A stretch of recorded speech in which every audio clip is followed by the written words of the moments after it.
আমি জনাব তারেক রহমানকে একটা ছোট্ট পরামর্শ দিয়েই বক্তব্য শেষ করব। 1 মিনিট।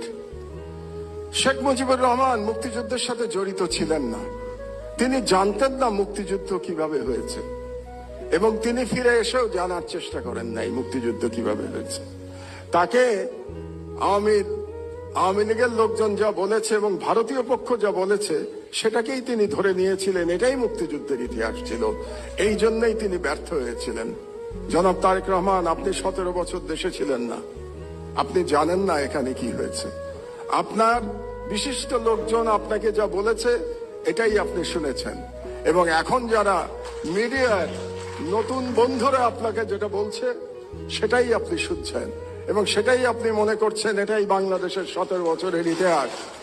বাংলাদেশের 17 বছরের ইতিহাস এটা না। সেই ইতিহাস আমি বর্ণনা